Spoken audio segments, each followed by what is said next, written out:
A los 7 años, tuve una fiebre muy alta. Mi padre, Jorge, me llevó por primera vez a la clínica del pueblo. Ante la enfermera, recité el número de teléfono que mi madre, Ana, me había hecho memorizar 1000 veces. Al día siguiente, una interminable caravana de vehículos se adentró en las montañas. Usaron motosierras para cortar las cadenas de hierro que ataban a Ana. Le rompieron los miembros a Jorge a golpes. Miré con emoción cómo Ana pasaba por encima de mí, para lanzarse a los brazos del hombre que encabezaba el grupo. Felipe. Todos se prepararon para marcharse, dejándome solo a mí atrás. Tímidamente, grité, mamá, pero ella me dio una fuerte patada y me tiró al suelo. No te atrevas a llamarme mamá, tu sola visión me repugna. Vete y muérete de una vez. Me quedé donde estaba. Mamá, ¿no dijiste que si memorizaba ese número me recompensarías? Felipe sostuvo a Ana, angustiada, con la mirada fija únicamente en ella, ignorándome por completo. Ana, no te alteres. Vámonos a casa. Un niño con un traje impecable salió del coche y corrió a abrazar las piernas de Ana, mientras me miraba con recelo como si fuera una especie de monstruo. Era Miguel, su hijo. Felipe hizo un gesto con la mano, y detrás de él, 2 hombres vestidos de negro se acercaron a mí, me agarraron por los brazos. De repente, Ana prorrumpió en un grito histérico. No lo toquéis, su sangre está contaminada.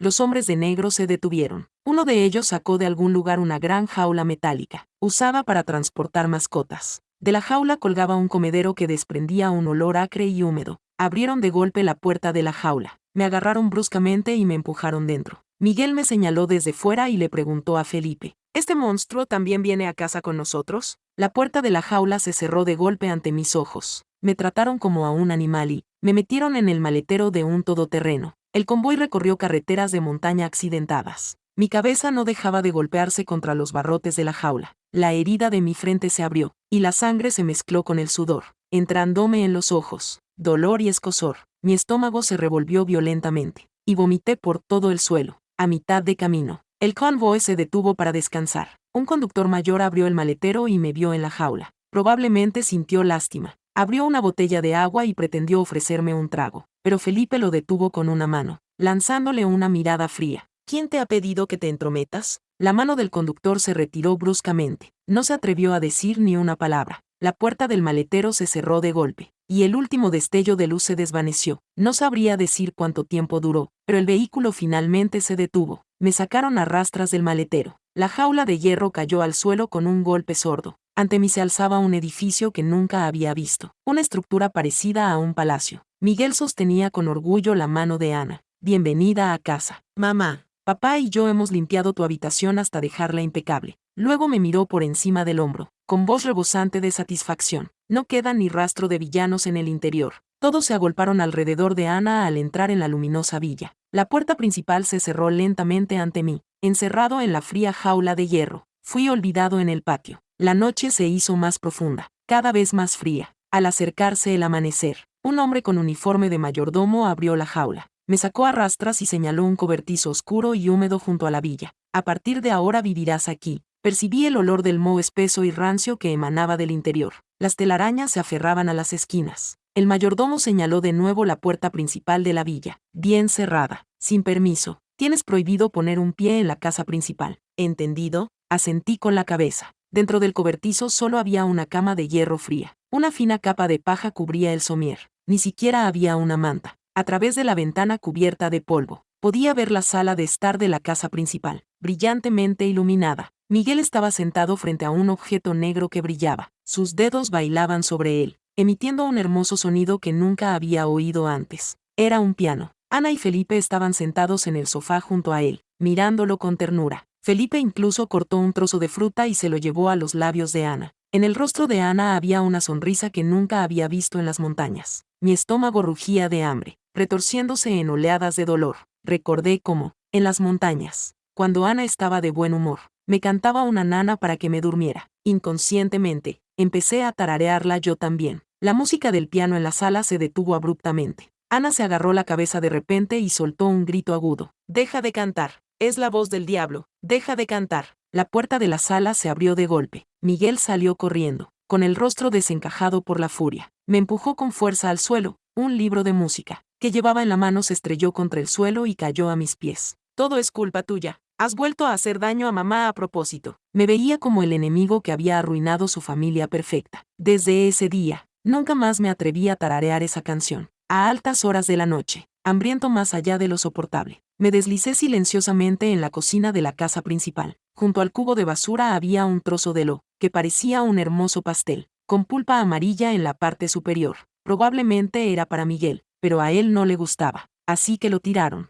Cogí el pastel y me lo metí en la boca frenéticamente. Era la primera vez que probaba algo dulce. Sin embargo, no sabía que esa pulpa amarilla era mango. No debería haberlo comido. Poco después de volver al cobertizo, mi cuerpo se cubrió de sarpullido. El picor era insoportable. Me rascaba frenéticamente, y mi piel pronto se abrió. Luego mi garganta comenzó a oprimirse, como si una mano la estuviera apretando. No podía respirar. Mi cara se puso morada. Me retorcía como un pez fuera del agua sobre la fría cama de hierro, pero no podía emitir ningún sonido. Justo cuando pensaba que estaba a punto de morir, se abrió la puerta del cobertizo. Habían llamado al médico de la familia. Felipe estaba en la puerta, frunciendo el ceño con frialdad, mientras le preguntaba al médico, ¿va a morir? El médico echó un vistazo a mi estado angustioso y habló con urgencia. Edema laríngeo agudo. Si hubiera llegado más tarde, habría sido peligroso. Felipe escuchó y se limitó a asentir, dando frías instrucciones. Entonces cúrelo. El médico me administró una inyección.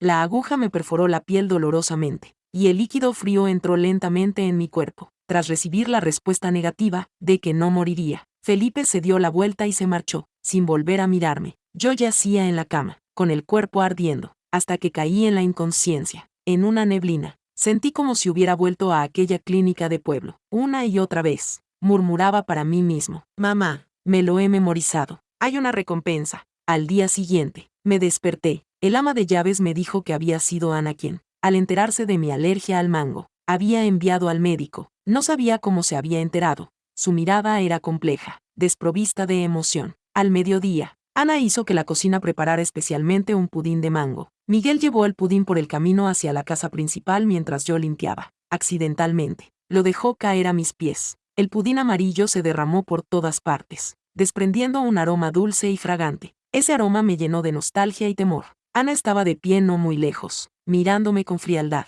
Cómelo. Su voz no tenía ni una pizca de calidez. Si te lo comes, consideraré dejarte quedarte. Estaba hambrienta. Quería desesperadamente lanzarme hacia adelante y devorarlo, pero recordé la noche anterior. Esa sensación mortal y sofocante. Aterrorizada, temblaba por todo el cuerpo y negué violentamente con la cabeza. Mi negativa fue interpretada como desobediencia. Ana perdió todo el control. Levantó otro cuenco de pudín y me lo estrelló con saña en la cara. El pudín pegajoso se me esparció por los ojos y la nariz, impidiéndome respirar. No lloré, no me moví, me quedé allí parada. Esta reacción silenciosa pareció enfurecerla aún más. Tú y tu padre son perros que no se pueden domesticar. Antes de que pudiera limpiarme la cara, una mano grande me levantó de un tirón. Era Felipe. Me arrastró a un rincón desierto. Me empujó contra la pared y me agarró por el cuello. El frío metal de sus pulseras se clavó en mi mejilla. Mis pies dejaron de tocar el suelo. Me quedé sin aliento al instante. Mi cara se sonrojó. Te advertí que te mantuvieras alejada de ella, dijo con voz baja y llena de amenaza. Dale lo que quiera, incluso tu vida. Aflojó el agarre, me desplomé en el suelo, jadeando en busca de aire. Él me miró desde arriba. O te enviaré de vuelta con ese hombre que te rompió los huesos. Esa tarde, Miguel suspendió su concurso de piano y descargó toda su furia sobre mí. Me acorraló en la escalera del segundo piso, llamándome gafe. Todo es culpa tuya, monstruo. Has vuelto y has traído la desgracia a nuestra familia. Me empujó con fuerza. Caí rodando por las escaleras. Mi cabeza se estrelló contra la dura barandilla de madera, y mi cuerpo rodó por los escalones hasta chocar contra las frías baldosas del primer piso. Un dolor agudo me atravesó el brazo. El hueso se torció en un ángulo antinatural, retorcido de forma grotesca. El dolor me dejó sin habla. Ana y Felipe oyeron el alboroto y salieron corriendo de su habitación. Se quedaron en lo alto de las escaleras. Por encima de ellos, Miguel lloraba aterrorizado. Abajo, yo yacía gimiendo en el suelo. Ana me miró. Su rostro palideció por un instante, pero luego, sin dudar, se dio la vuelta y subió corriendo las escaleras. Apretó a Miguel con fuerza contra su pecho. Miguel, no tengas miedo. Mamá está aquí. No es culpa tuya. Felipe ni siquiera me miró. Sacó su teléfono móvil, como si se dispusiera a llamar a alguien para que se deshiciera de mí. Basta. Una voz, anciana pero autoritaria, resonó. Un anciano caballero, apoyado en un bastón, abuelo Francisco, padre de Felipe. Salió del estudio. Al verlo, Felipe guardó inmediatamente su teléfono y su expresión se volvió respetuosa. Abuelo Francisco miró a Ana y Miguel, arriba, y luego a mí. En el suelo, su rostro se volvió ceniciento. Golpeó el suelo con fuerza con su bastón y gritó con severidad. ¿Qué hacéis ahí parados? Llevadlo al hospital primero. En el hospital, me pusieron una gruesa escayola en el brazo. Abuelo Francisco se sentó junto a mi cama y me miró con una seriedad sin precedentes. ¿Te pegó?, preguntó. Negué con la cabeza. ¿Te dio de comer?, añadió. Asentí. Se quedó en silencio durante un largo rato. Luego me hizo otra pregunta. ¿Tu madre alguna vez te abrazó? Bajé la cabeza y me quedé mirando mis dedos de los pies, incapaz de articular palabra. En sus ojos había una mirada de emociones complejas que no podía comprender. Después de volver a casa del hospital, abuelo Francisco, probablemente abrumado por la emoción, sufrió un repentino ataque al corazón. Lo llevaron rápidamente al quirófano. Se necesitaba una transfusión de sangre urgente. El médico salió de la sala de reanimación empapado en sudor. El paciente necesita sangre del tipo O negativo. El banco de sangre tiene un nivel críticamente bajo. ¿Quiénes son los familiares más cercanos? Vayan a hacerse un análisis de sangre inmediatamente. Felipe y Miguel se apresuraron a hacerse los análisis. Los resultados llegaron rápidamente. Ninguno de los dos era compatible. Buscaron en todos los bancos de sangre de la ciudad, pero no encontraron ninguna fuente compatible. La operación era imposible. Toda la familia se sumió en la desesperación. Me quedé en la puerta de la sala de urgencias, mirando sus rostros angustiados. De repente, recordé algo. En la clínica del pueblo, después de que la enfermera me extrajera sangre, me miró con una expresión extraña y me dijo que mi sangre era muy especial. Tímidamente, me acerqué al mayordomo que me acompañaba y le tiré de la manga. Mi sangre podría ayudar. El mayordomo informó inmediatamente de esto a Felipe. Ana lo oyó y soltó una risa fría. La sangre de un bastardo, como podría ser digna de correr por las venas de un miembro de la familia. Me miró con los ojos llenos de desprecio. No me digas que estás intentando usar este método para aferrarte a nosotros. La puerta de la sala de urgencias se abrió. La enfermera dijo que el paciente aún estaba consciente y confirmó que la transfusión de sangre era su deseo. Poco después, la enfermera salió. Abuelo Francisco, en la cama del hospital, utilizó sus últimas fuerzas para tomar una difícil decisión. Insistió en utilizar mi sangre. La fría aguja perforó mi delgado brazo. La enfermera no me dijo ni una palabra. Sus movimientos eran rápidos y precisos, tratándome simplemente como una bolsa de sangre. Vi cómo mi propia sangre fluía por el tubo, entrando lentamente en otro cuerpo. Después de extraer la sangre, la enfermera me dejó sola en la sala de observación. Mi cabeza daba vueltas violentamente. La operación fue un éxito. Abuelo Francisco estaba fuera de peligro, pero como era demasiado joven, había perdido mucha sangre de golpe. Yacía pálida en otra cama de hospital, sin nadie que me visitara. Felipe solo me miró a través del cristal. Luego le dijo al mayordomo que le diera dinero para buscar el mejor internado y enviarme allí la semana siguiente. Era un abandono total. 3 días después, abuelo Francisco se despertó. Lo primero que pidió fue una prueba de paternidad. Le dijo a Felipe: no puedo evitar la sensación de que los ojos de este niño se parecen mucho a los tuyos cuando eras pequeño. Una semana después, mientras me empujaban a un coche negro, a punto de enviarme lejos para siempre, el mayordomo me entregó un pequeño paquete. Todo está empaquetado. Alguien te recibirá cuando llegues. Observé la villa encogerse en el espejo retrovisor, con la mente en blanco. De repente, un coche se precipitó hacia nosotros a velocidad vertiginosa, bloqueando nuestro camino. El mayordomo, con un documento en la mano, se apresuró a acercarse a la ventanilla del coche y se lo entregó a Felipe. Era un informe urgente de una prueba de ADN. La última columna indicaba claramente la conclusión. No tenía ninguna relación biológica con Jorge, mi padre adoptivo. Mis cromosomas paternos coincidían perfectamente con los de Felipe. Yo era su hija biológica. Felipe arrebató el informe de ADN. Sus manos temblaban violentamente. Apenas podía sostener las finas hojas de papel. Apretó el informe con fuerza. Sus nudillos se pusieron blancos por el esfuerzo. Sus ojos se fijaron intensamente en esa línea. Perfil cromosómico paterno. Coincidencia perfecta. Echó un vistazo al informe. Luego me miró en el coche. Antes de volver a bajar la mirada, parecía que su mente no podía procesar esta realidad. Lo leyó una y otra vez. 1, 2 veces. Su expresión pasó de la conmoción a la palidez,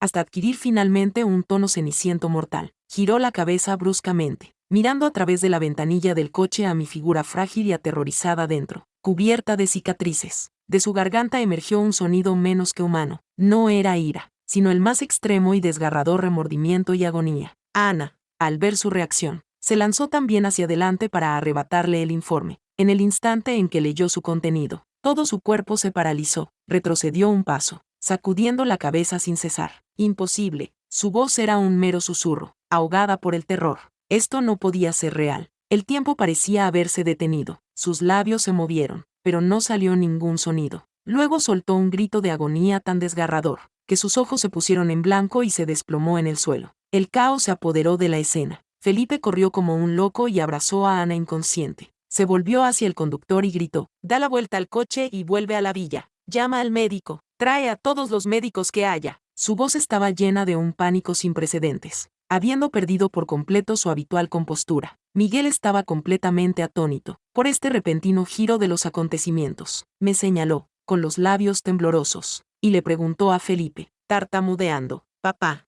¿qué está pasando?». Echó un vistazo al informe, luego me miró, sin poder comprender quién era yo. Los ojos de Felipe estaban inyectados en sangre. Por primera vez, le gritó al hijo al que siempre había apreciado como una joya preciosa: «Es tu hermana». Su voz sonaba como si estuviera sangrando. «Es tu propia hermana de sangre, a la que yo perdí». Miguel se quedó clavado en el sitio, como si le hubiera alcanzado un rayo. Murmuró para sí mismo: «Imposible. Es una bastarda asquerosa y muda». Felipe se abalanzó sobre él, agarrándolo por los hombros y sacudiéndolo violentamente. «Mira bien, es tu hermana de carne y hueso». De camino a casa, el ambiente era sofocante y opresivo. Ana yacía inconsciente en el asiento trasero. Felipe pisó el acelerador a fondo. El coche salió disparado, rápido y furioso. Miguel se acurrucó en un rincón, llorando en silencio, y yo me senté entre ellos, como el ojo de una tormenta, en un silencio aterrador. La puerta del coche se abrió bruscamente. Me sacaron del frío vehículo. Era la primera vez que me llevaban a esa casa principal, luminosa y cálida, pero lo que me recibió no fue un cálido abrazo, sino innumerables médicos con batas blancas e instrumentos clínicos fríos. Se agolparon a mi alrededor,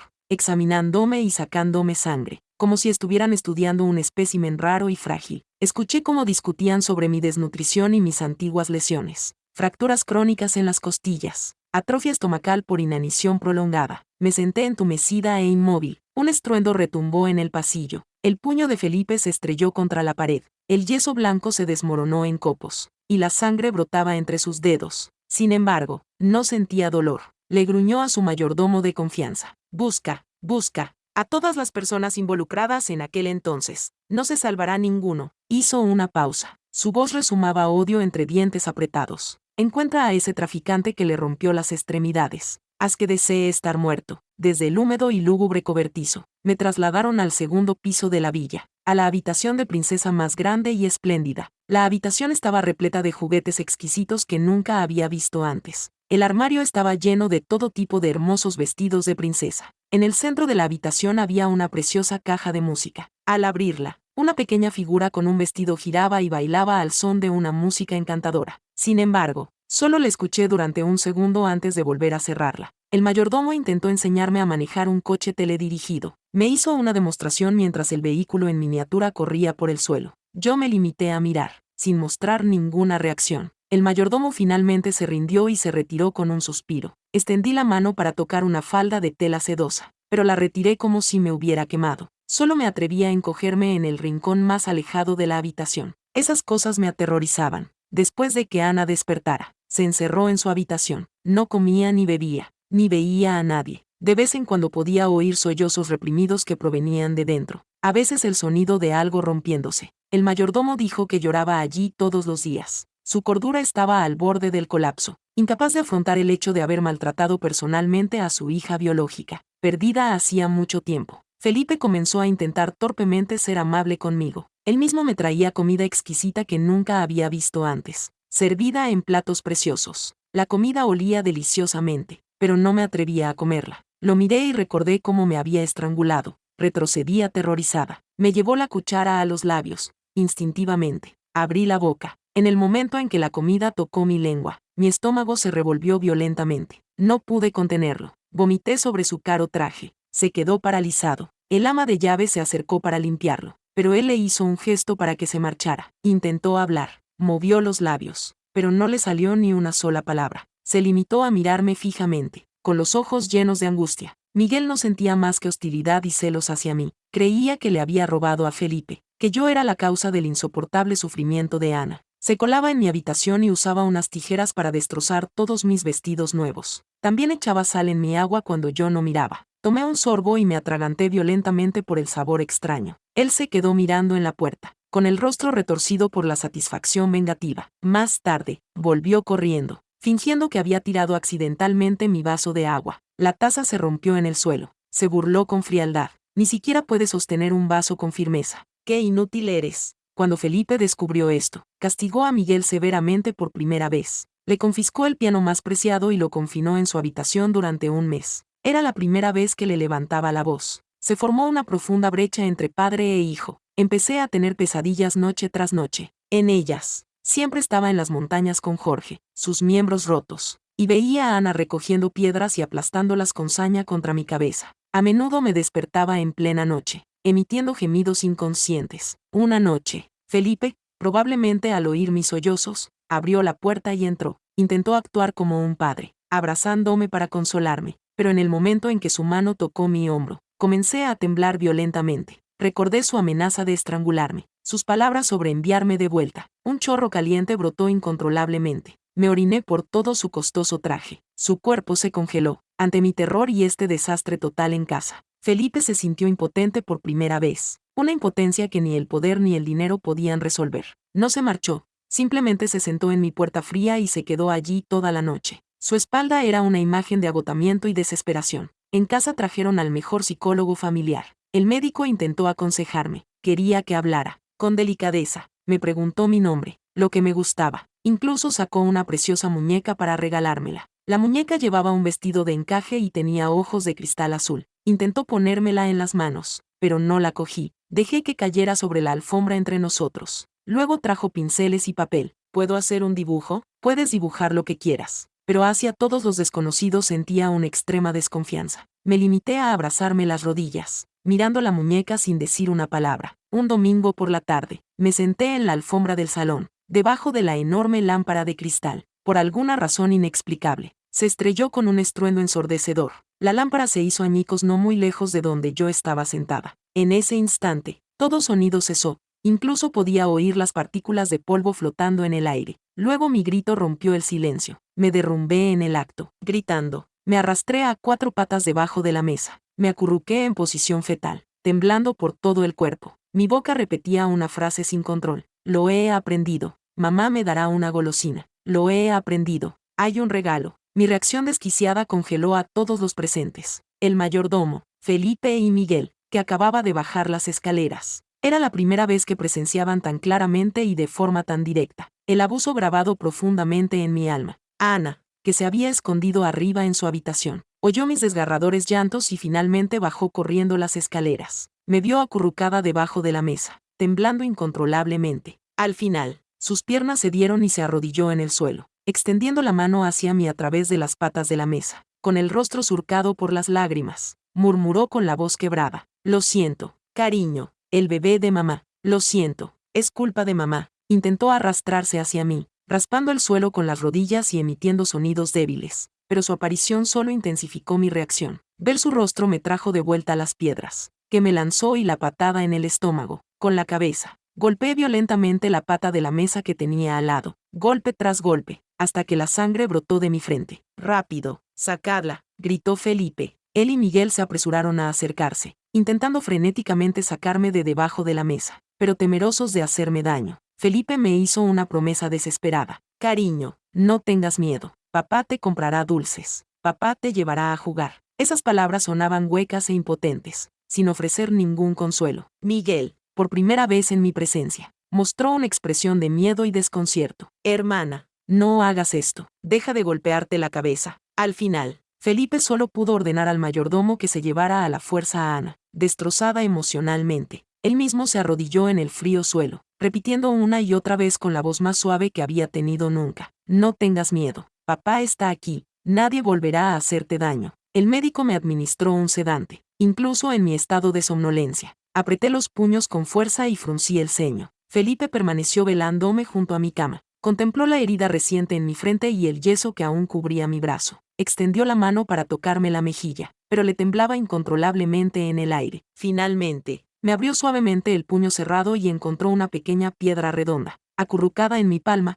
una que había traído de las montañas. No me la quitó, simplemente volvió a cerrar mis dedos sobre ella. La angustia en sus ojos amenazaba con abrumarlo por completo. Después de que la salud de abuelo Francisco mejorara, regresó a la villa. Cuando se enteró de que mi fractura de brazo había sido causada por Miguel al empujarme por las escaleras, tembló de rabia. Llamó a Miguel a su estudio y cerró la puerta detrás de ellos. No sabía lo que había sucedido dentro. Solo oí el severo interrogatorio del abuelo. Cuando lo empujaste por las escaleras, ¿pensaste que podría morir? Mucho más tarde, Miguel salió con el rostro ceniciento. Abuelo Francesco lo siguió, levantó su bastón con todas sus fuerzas y lo blandió con saña sobre la espalda de Miguel. ¡Bestia! Miguel se tambaleó por el golpe, pero no se atrevió a retroceder. El abuelo lo señaló, hirviendo de furia. Disfrutas de todos los privilegios de la familia, y sin embargo, infliges tal crueldad a tu propia hermana, que tanto ha sufrido. ¿Acaso tus libros han sido devorados por los perros? Los descendientes de la familia pueden estar orgullosos, pero no deben carecer de humanidad. Ordenó al mayordomo que trajera una pila de documentos, que arrojó a la cara de Miguel. Las fotografías se esparcieron por el suelo. Todas eran fotos mías sufriendo en las montañas, junto con registros de Jorge después de que le rompieran las extremidades. Mira esto con atención, gritó el abuelo, señalando las fotografías. Mira lo que tu hermana tuvo que soportar. Ante las pruebas irrefutables y la imponente presencia de su abuelo, Miguel se vio finalmente obligado a enfrentarse a su propia crueldad. Miró fijamente la figura demacrada de las fotografías, con los ojos llenos de terror. Luego me miró a mí, con el brazo enfundado en yeso. Sin vergüenza, bajó la cabeza y rompió a llorar. Lo siento, dijo con la voz ahogada por los sollozos. Lo siento. El abuelo tomó la decisión. Ordenó que se vendiera el piano de cola más preciado de Miguel. Miguel se apresuró a ponerse a los pies del abuelo. Por primera vez, suplicó: abuelo, no vendas mi piano. Me equivoqué. Haré lo que sea. El abuelo lo miró fríamente. Este es el precio que debes pagar. Vi cómo los trabajadores de la mudanza se llevaban ese hermoso piano. Uno de los porteadores golpeó accidentalmente una tecla, emitiendo una nota monótona y aguda. Miguel se quedó junto a la ventana, mirando, con el rostro pálido, en silencio absoluto. El abuelo donó todos los ingresos de la venta del piano, en mi nombre, al Fondo de Ayuda a los Niños de la Montaña. Ese fue su castigo. A partir de ese día, Miguel cambió. Empezó a intentar cuidarme torpemente. Cada mañana, dejaba en secreto una caja de leche caliente frente a mi puerta. También dejaba su preciado juguete robot en el umbral, pero al día siguiente, encontraba el robot todavía allí, intacto. Cuando tenía pesadillas, no se atrevía a entrar. Solo se quedaba de pie en silencio vigilando fuera de la puerta. Una vez, me vio tarareando en secreto esa canción de Cuna de la Montaña. No se enfureció como antes, dudó durante mucho tiempo antes de acercarse. Sacó su violín y tocó para mí una canción de cuna verdaderamente suave y tranquila. La música era suave y tierna. Después de terminar, no dijo nada, solo se quedó allí en silencio. Yo no le respondí, pero tampoco huí como solía hacer. Simplemente escuché en silencio. Era la primera vez entre nosotros que coexistíamos sin conflicto. No muy lejos, Felipe y abuelo Francisco observaban la escena. En sus ojos había un atisbo de alivio. El hielo congelado dentro de esta casa parecía mostrar signos de descongelación. Después de permanecer en su habitación durante mucho tiempo, Ana finalmente salió, tras un periodo de tratamiento. Sus emociones se habían estabilizado considerablemente. Ya no tenía ataques de histeria ni se refugiaba en la evasión. Cada día, comenzaba a sentarse en el sofá de la sala de estar,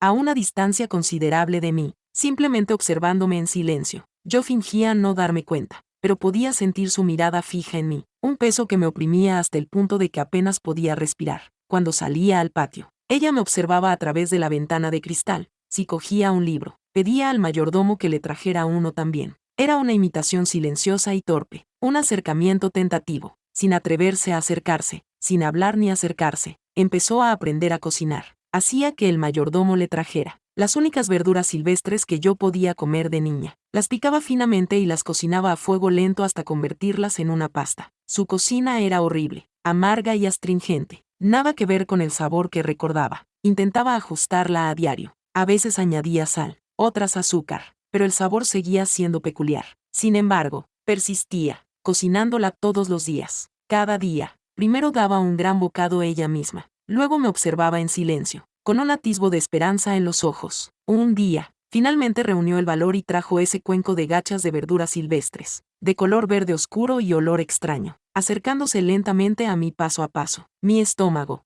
Por desgracia, rugió. Efectivamente, tenía hambre. Sus manos temblaban. La papilla del cuenco casi se derramó. Se agachó ante mí. Su voz temblaba. Cariño, mamá te ha hecho un poco de papilla. ¿Te gustaría probarla? Cuando su rostro se acercó, mi cuerpo se paralizó al instante. Instintivamente, retrocedí y me pegué a la pared. La luz de sus ojos se apagó al instante. No se marchó inmediatamente, sino que se quedó allí arrodillada, sosteniendo el cuenco de gachas que se enfriaban lentamente, con expresión inexpresiva. No hizo más exigencias. Dejó el cuenco suavemente en el suelo, delante de mí. Luego sacó algo de su pecho, una pesada cadena de hierro cubierta de óxido, del mismo tipo que había visto innumerables veces en las montañas. La cadena que Jorge me golpeó con durante años. Me entregó la cadena y un pequeño martillo. La cadena golpeó el suelo con un ruido sordo, que resonó de forma discordante en la silenciosa habitación. Mi cuerpo comenzó a temblar incontrolablemente. Sus lágrimas caían en pesadas gotas sobre el suelo. Mamá sabe que se equivocó. Mamá es una maldita idiota. Su voz estaba llena de una súplica desesperada y humilde. Mamá es culpable. Mamá merece morir.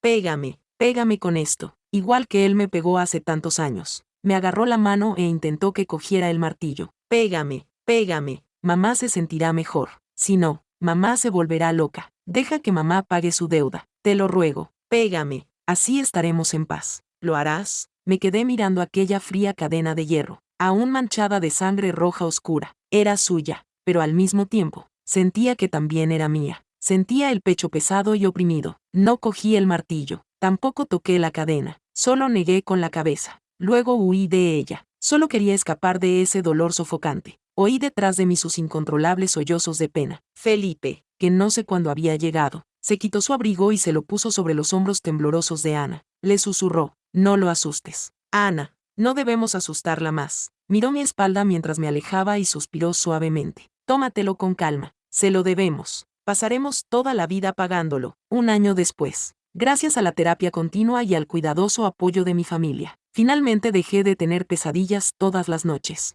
Incluso podía susurrar un tranquilo, gracias, cuando el ama de llaves me entregaba algo. Un día, mientras Miguel practicaba con el violín, una cuerda se rompió de repente, emitiendo un sonido agudo. Simplemente me sobresalté y encogí los hombros, sin derrumbarme como lo habría hecho antes. Él se detuvo y me miró con preocupación. Le hice un gesto con la cabeza para indicarle que estaba bien. Me sentía feliz de estar sentada junto a Miguel, en el sofá mientras él tocaba para mí. Seguía hablando poco, pero ellos parecían haberse acostumbrado a ello. Llegó mi cumpleaños. Felipe, para compensar mi infancia perdida, había reservado todo el parque de atracciones, carruseles, norias, montañas rusas, la música ensordecedora y los vítores de la multitud me hacían sentir bastante incómoda. Todos se quedaron a mi lado, intentando sacarme una sonrisa. Felipe incluso jugó a un juego de tiros de baloncesto y ganó un osito de peluche casi tan alto como yo. Me entregó el oso, pero instintivamente di un paso atrás. Ese enorme oso tenía ojos de cristal negro y una sonrisa hueca que me asustaba. Fue colocado torpemente en el banco cercano. Miguel también intentó animarme.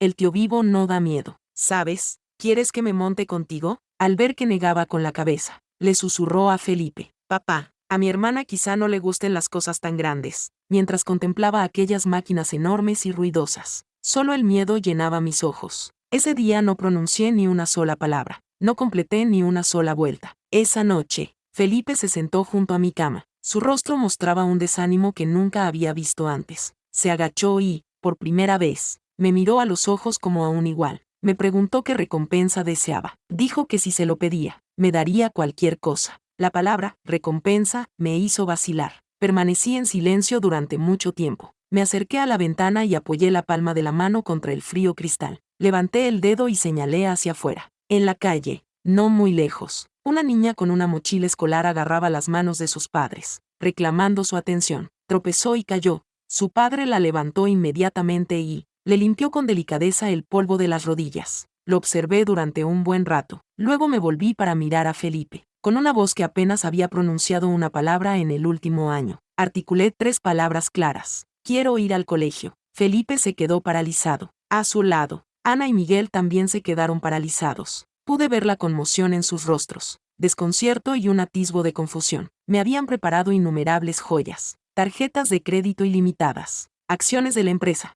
Querían darme las cosas más caras del mundo. Sin embargo, Nunca imaginaron que lo que realmente deseaba era simplemente la vida más ordinaria y normal. Las lágrimas de Ana cayeron al instante. Esta vez, no eran lágrimas de dolor ni de arrepentimiento, sino que escondían un dolor demasiado complejo y un atisbo de alivio. Se acercó y se agachó a mi lado, extendió la mano con cuidado y tentación, y por primera vez consiguió coger la mía. Yo no la aparté. La historia termina en una mañana soleada y luminosa. Felipe y Ana me acompañaron hasta la puerta de la escuela primaria, con una mochila nueva a la espalda y un uniforme limpio. En la entrada de la escuela me detuve y miré hacia atrás. Tenían los ojos enrojecidos, pero ambos se esforzaban por sonreírme. Ana extendió la mano como para ajustarme el cuello, pero dudó. Yo le hice un imperceptible gesto con la cabeza, y ella rápidamente me lo arregló antes de retirar la mano. Me di la vuelta y di mis primeros pasos hacia el grupo de niños, que charlaban bajo la luz del sol. Aunque todavía algo tímida, mi paso era firme. Una niña con coletas me vio y me saludó con curiosidad.